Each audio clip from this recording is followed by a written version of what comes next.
पिछले क्लास में हम लोग क्या पढ़े थे, अवतल और उत्तल लेंस का क्या फोकस, यानी लेंस में कितने फोकस होते हैं, 2। ऑब्जेक्टिव इसी तरह से बनेगा कि लेंस से पूछ देगा कि लेंस में कितने फोकस होते हैं, 2।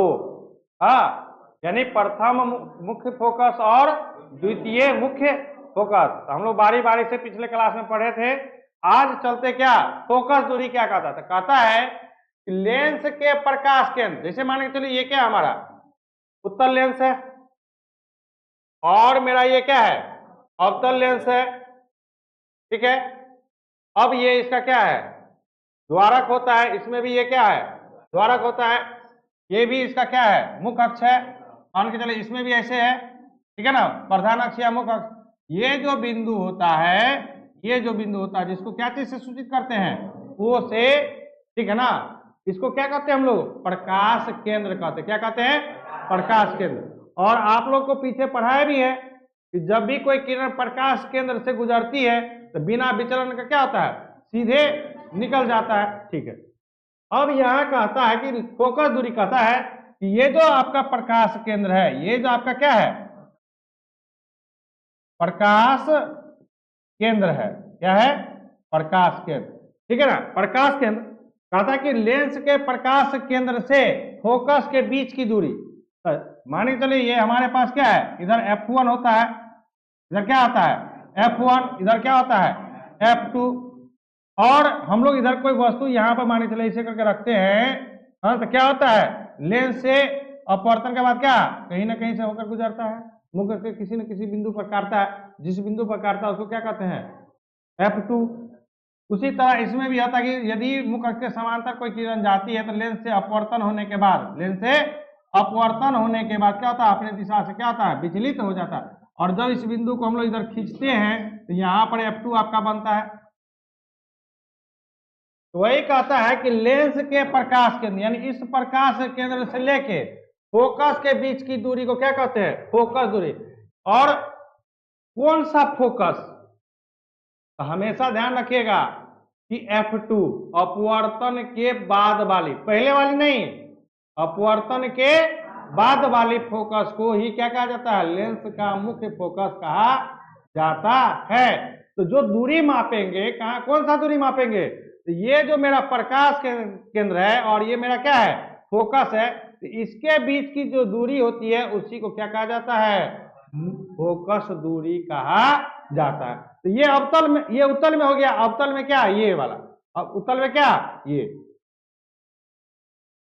समझ में आया कि अवतल में और उत्तल में किसको, द्वितीय फोकस। हमेशा ध्यान रखना है कि कोई पूछ देगा कि आपको कि फोकस दूरी किसे कहते हैं, तो बोलेंगे कि लेंस के प्रकाश केंद्र और फोकस के बीच की दूरी। तो लेकिन कौन सा फोकस, F2 अपवर्तन के बाद वाली, अपवर्तन के बाद वाली जो फोकस होगी उसके बीच की जो दूरी होती है ना, उस दूरी को क्या कहते हैं हम लोग, फोकस दूरी कहते हैं। कोई दिक्कत है इसमें, तो यहाँ पर नोट में लिख भी दिए हैं कि द्वितीय मुख्य फोकस को ही लेंस का फोकस कहा जाता है, यानी F2। अब बोलेगा सर F2 क्यों, अरे तो पहले अपवर्तन होगा तभी ना कहीं वो किरण क्या होगी,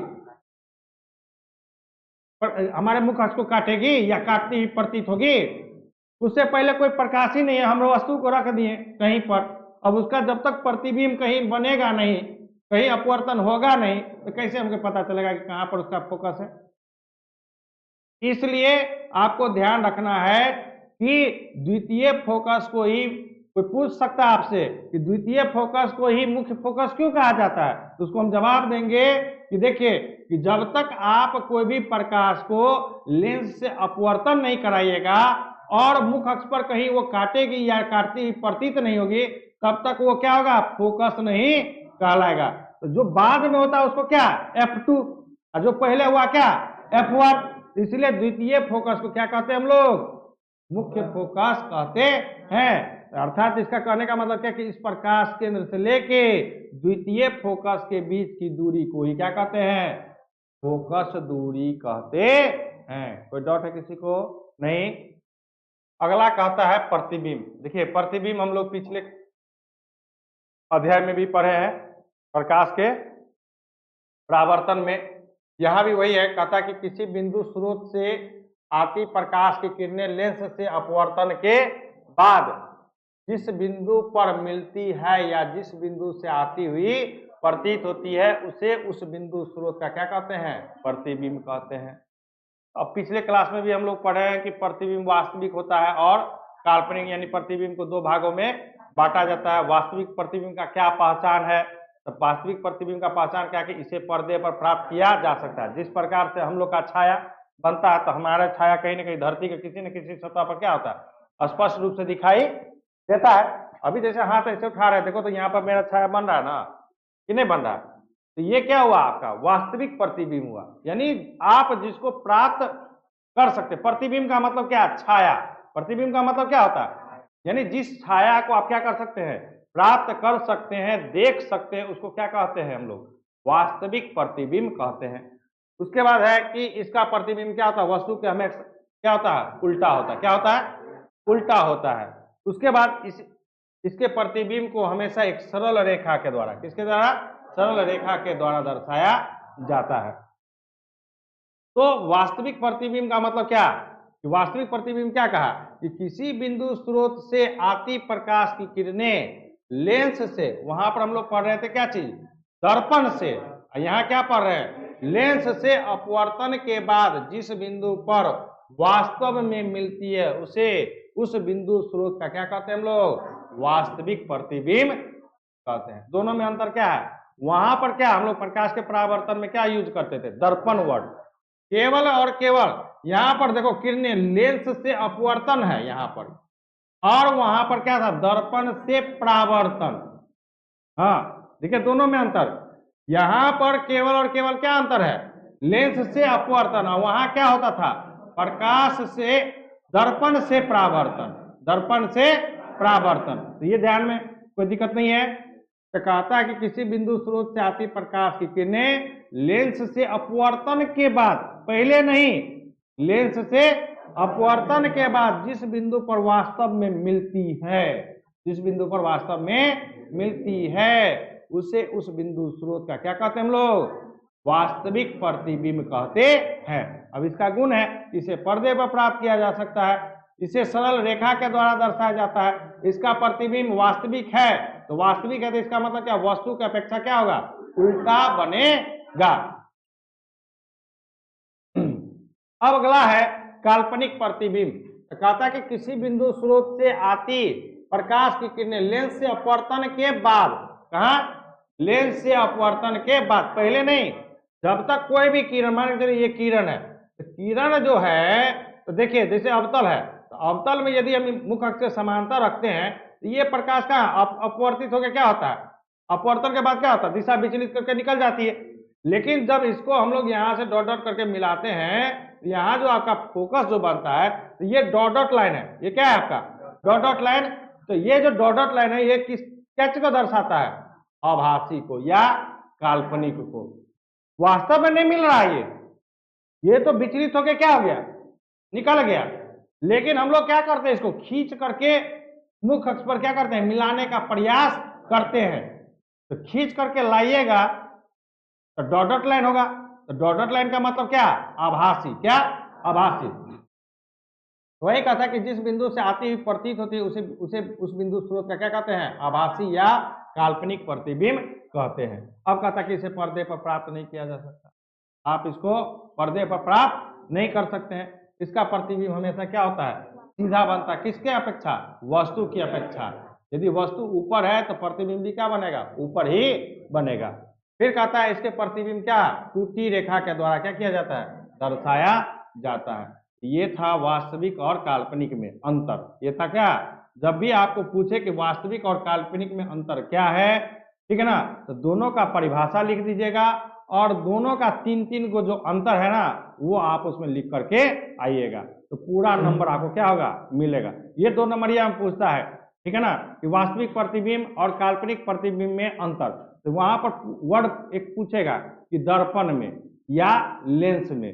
अगर कुछ भी नहीं पूछे, सीधे सीधे बोल दे क्या कि वास्तविक प्रतिबिंब और काल्पनिक प्रतिबिंब में अंतर लिखे, तो आपको दोनों में से जो लिखना है वो लिख सकते हैं। लेकिन जब पूछ दे ऐसे कि दर्पण के वास्तविक प्रतिबिंब और काल्पनिक प्रतिबिंब में क्या अंतर लिखे, तब केवल दर्पण यूज करेंगे, तब वहां पर दर्पण से परावर्तन के बाद।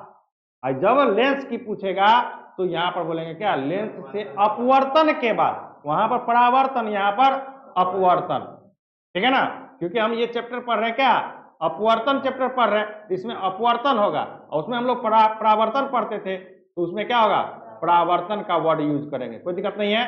चलिए अब है लेंसों के लिए किरण आरेख की बनावट। अब देखिए, अब यहां पर आपको एक चीज समझना है, यहां पर एक चीज ये समझना है,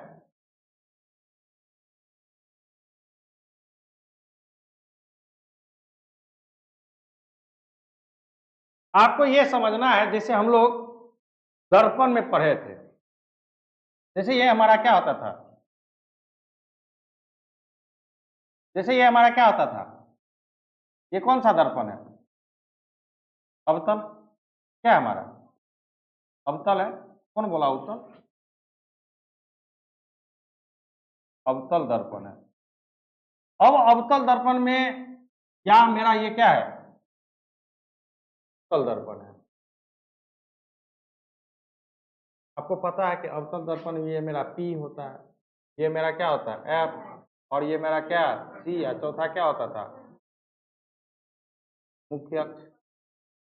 उसी तरह उत्तल में भी ये क्या होता था, P, इधर क्या होता था F, और इधर क्या होता था C, ठीक है ना, और ये हमारा क्या है, मुख्य अक्ष, यानी कितना, 4। हम लोग इसमें पढ़े हैं कि बारी बारी से 4, यानी प्रकाश चारों के दिशा में, जैसे पहला पढ़े थे जब मुख्य अक्ष से समांतर आएगा तो दर्पण से परावर्तन के बाद क्या होगा, फोकस से गुजरेगा, पहला पढ़े थे। यदि कोई किरण फोकस के दिशा में आपतित होती है यहाँ पर, तो दर्पण से टकराने के बाद मुख्य अक्ष से समांतर निकल जाती है, पढ़े थे।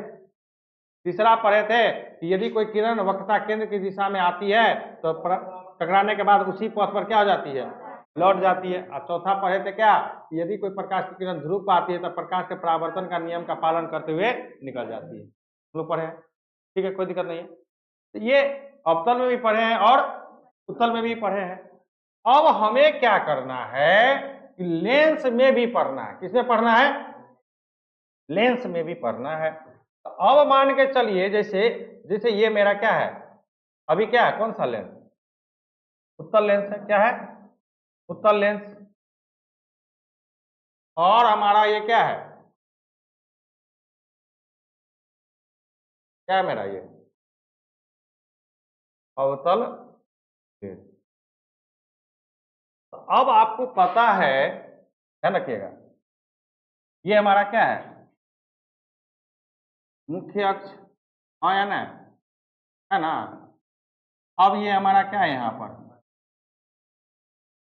प्रकाश केंद्र, हाँ, और यहां पर क्या होता है F1, इधर क्या होता है F1। और अवतल में देखिए, ध्यान रखिएगा, अवतल में भी ये क्या हमारा प्रकाश केंद्र, ठीक है ना, ये हो गया क्या हमारा मुख्य अक्ष हो गया। और अवतल में इधर होता है F1, F1 इधर होता है, F2 इधर होता है, ठीक है ना। तो अब इसमें कई गो कंडीशन, 3 गो, है ना, कि जब कोई किरण प्रकाश केंद्र की दिशा में आपतित हो तो क्या होगा, हो सकता है कि जब किरण कोई F1 से निकलती है तो क्या होगा, है ना, प्रकाश तो कहीं से भी जा सकता है ना, हो सकता है कि मुख्य अक्ष से समांतर किरण आती है तो क्या होगा, है ना। हम लोग यहाँ क्या करेंगे, बारी बारी से इसके बारे में क्या करेंगे, हम लोग पढ़ेंगे। देखिए क्या कहता है कहता है कि लेंसों के लिए क्या किरण आरेख की क्या बनावट, कहता है कि लेंसों के लिए किरण आरेखों की क्या बनावट। पहला क्या है, कहता है कि जब लेंस में जब प्रकाश प्रकाश की किरण प्रकाश केंद्र की दिशा में आपतित हो तो क्या है, प्रकाश केंद्र की दिशा में आपतित हो तो कहता है कि देखो यही है हमारा लेंस, ये मेरा क्या है उत्तल लेंस है, ये मेरा क्या है प्रकाश केंद्र है, और ये हमारा क्या है मुख्य अक्ष है। अब कोई किरण प्रकाश केंद्र की दिशा में आपतित हो रही है और बिना विचलन का क्या होता है, ये सीधे निकल जाती है। यहाँ पर देखिए क्या कहता है, अवतल में भी वही कंडीशन है। ये मेरा क्या है, एक अवतल लेंस है, ये हमारा द्वारक है, ठीक है ना, ये हमारा मुख्य अक्ष है, ये मेरा प्रकाश केंद्र है। और जब प्रकाश केंद्र की दिशा में आपतित होती है तो बिना विचलन का क्या होता है, सीधे। पहला पॉइंट क्या हुआ, जब प्रकाश की किरण लेंस से मतलब क्या, अवतल और उत्तल दोनों, अवतल और, जब भी एक वर्ड यूज करें केवल लेंस, समझ जाइएगा कि वहां पर अवतल और उत्तल दोनों का बात हो रहा है। तो कहता है कि जब प्रकाश की किरण लेंस मतलब अवतल या में प्रकाश केंद्र से होकर गुजरती है तो बिना विचलन हुए ही सीधे क्या आ जाती है, निकल जाती है। कोई डाउट है, हम आपको पीछे पढ़ा दिए कि ऐसा क्यों होता है। ऐसा क्यों होता है, ऐसा इसलिए होता है, ये जो है ना, ये लेंस का क्या होता है, सेंटर पॉइंट होता है। लेंस का क्या होता है, सेंटर पॉइंट, यानी क्या है, केंद्र है ना, क्या है, हाँ। इसलिए जब भी प्रकाश की किरण, हाँ, कहां से, प्रकाश केंद्र से गुजरेगी तो बिना विचलन का क्या होगा, वो सीधे निकल जाएगी। विचलन का मतलब क्या, बिना मुड़े हुए, विचलन मतलब क्या, बिना अपना दिशा परिवर्तन किए हुए सीधे क्या हो जाएगा, वो निकल जाएगा। कोई डाउट है, यहाँ है, क्या कहता है, जब प्रकाश की किरण लेंस के मुख के समांतर आपतित होती, क्या होती है, समांतर आपतित होती। पहला कंडीशन हम लोग पढ़ लिए कि कहां से गुजरता है, प्रकाश केंद्र से, कहां से, प्रकाश केंद्र से। दूसरा क्या है, मुख अक्ष के समांतर। तो देखिए कि जब प्रकाश की किरण क्या है, मुख अक्ष के समांतर आपतित होती है, कौन सा लेंस में, उत्तल लेंस में, लेंस से अपवर्तन के बाद क्या होता है, मुख अक्ष को किसी न किसी बिंदु पर क्या काटता है, और जिस बिंदु को काटता है उसको क्या कहते हैं हम लोग, कौन सा फोकस, द्वितीय फोकस। कौन सा, तो यहां पर भी आपको उसी तरह अवतल में भी है। मान के चलिए हमारे पास क्या है, अवतल, क्या है, अवतल लेंस है जिसमें मुख्य अक्ष क्या है, समांतर किरण आती है और द्वारक के पास से क्या होता है, अपना दिशा विचलित कर लेता है, दूसरा अपना क्या करता है, विचलित। और जब इस रेखा को हम लोग पीछे खींचते हैं तो कहीं ना कहीं पर क्या होता है, ये काटती हुई प्रतीत होती है, वह उसका क्या कहलाता है, द्वितीय मुख्य फोकस, F2 पर। तो वही चीज यहाँ पर लिखे हैं, जब प्रकाश की किरणें उत्तल लेंस में मुख्य अक्ष के समांतर आपतित होती है तो लेंस से अपवर्तन के बाद मुख्य फोकस से होकर क्या आती है, गुजरती है। तो दूसरा कंडीशन पढ़ रहे हैं, पहला कंडीशन पढ़ लिए क्या, प्रकाश केंद्र के दिशा में, दूसरा है कि मुख्य अक्ष के समांतर आती है तो क्या होता है, जब मुख्य अक्ष के समांतर आती है तो उत्तल लेंस में क्या होता है, लेंस से अपवर्तन के बाद मुख्य अक्ष पर वो क्या करती है, काटती है। जबकि अवतल में देखो, जब प्रकाश की किरणें अवतल लेंस में मुख्य अक्ष के समांतर आपतित होती है तो लेंस से अपवर्तन के बाद फोकस से आती हुई प्रतीत होती है। देखो हमें ये किरण दिखाई देता है, हमें ये किरण दिखाई, आप लोग को हम प्रयोग करके भी दिखा दिए, नहीं दिखाए हैं। यदि हमारे पास दर्पण है तो दर्पण में प्रकाश कहां से आ रहा है वो हमें दिखाई नहीं देता, लेकिन उसका प्रतिबिंब जहां बन रहा है वो हमको दिखाई दे रहा कि इसी आईना से या इसी शीशा से क्या हो रहा है, उसका प्रतिबिंब। लेकिन इस शीशा पर, इस कांच पर कहां से प्रकाश आ रही हो आपको पता नहीं चल रहा। इसी को हम लोग पढ़े थे क्या, कि समतल दर्पण में प्रतिबिंब का बनना। कि हम लोग आंख से हमें क्या दिखाई देता था, अपवर्तित, हमें आंख से क्या दिखाई देता था, परावर्तित किरण, हमें आंख से क्या दिखाई देता था, परावर्तित किरण। लेकिन उस दर्पण पर वो किरण कहां से आ रही है वो हमें दिखाई नहीं देता है। तो उसी प्रकार इसमें भी ये किरण हमको अपवर्तित किरण दिखाई देगी, लेकिन ये आपतित किरण दिखाई नहीं देगी। ये जो किरण दिखाई तो हमें क्या लगेगा कि कहीं ना कहीं पीछे से ये क्या हो रहा है, आ रहा है, कहीं ना क्या हो रहा है, पीछे से आ रहा है। तो इसलिए ये ध्यान रखिएगा कि जब कोई प्रकाश उत्तल लेंस में मुख्य अक्ष के समांतर आती है तो लेंस से अपवर्तन के बाद मुख्य अक्ष पर किसी बिंदु पर क्या होती है, काटती है, और जिस बिंदु पर काटती है उसको क्या कहते हैं हम लोग, द्वितीय फोकस कहते हैं।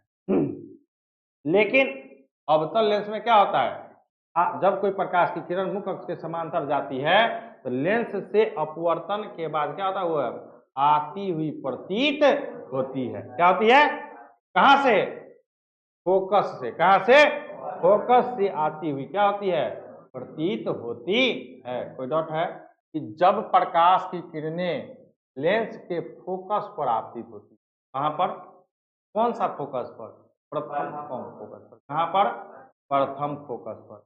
तो देखिए मान के चलिए हमारा क्या है, उत्तल लेंस है, हाँ, अब ये हमारा क्या है, F1 होता है इधर, आपको पता है, और इधर क्या होता है, F2 क्यों होता है, F1 उधर ही F2 इधर क्यों होता है, वो भी आपसे पूछ सकता है कि बताइए कि F2 जो है इधर क्यों लिखे हैं। बोलेंगे कि सर इसको जो है ना लेंस से अपवर्तन के बाद ना मिल रही है, तो क्या होता है, जब इसमें हम मुख्य अक्ष से समांतर रखेंगे तो अपवर्तन के बाद वाली फोकस को ने F2 कहेंगे, उससे जो पहले है उसको क्या कहेंगे हम लोग, F1 कहेंगे, कोई दिक्कत नहीं है। तो कहता कि जब प्रकाश की किरण फोकस की दिशा में आपतित होती है तो लेंस से अपवर्तन के बाद क्या होता है, मुख्य अक्ष से समांतर निकल जाती है। इसमें भी देखिए ये हमारा क्या है, F1 है, इस इधर से किरण क्या आ रहा है, यहाँ तक आया, हाँ, अब यहाँ से क्या हुआ, द्वारा के पास से अपवर्तन के बाद क्या होता है, मुख्य अक्ष के समान। जब हम इसको इस प्रकार खींचते हैं लग रहा है कि हम यहाँ पर क्या कर रहे हैं, तो किरण को ला रहे हैं, लेकिन एक्चुअल में लाते नहीं है, क्योंकि यहीं से अपवर्तन हो जाता है, ठीक है ना, इस दिशा में नहीं आती है। तो आप जब भी प्रकाश की किरण फोकस के दिशा में आएगी, कौन सा फोकस, प्रथम फोकस, कौन सा फोकस, प्रथम फोकस के दिशा में आएगी तो लेंस से अपवर्तन के बाद क्या होगा, मुख्य अक्ष के समांतर निकल जाती है। कोई डाउट है, नहीं।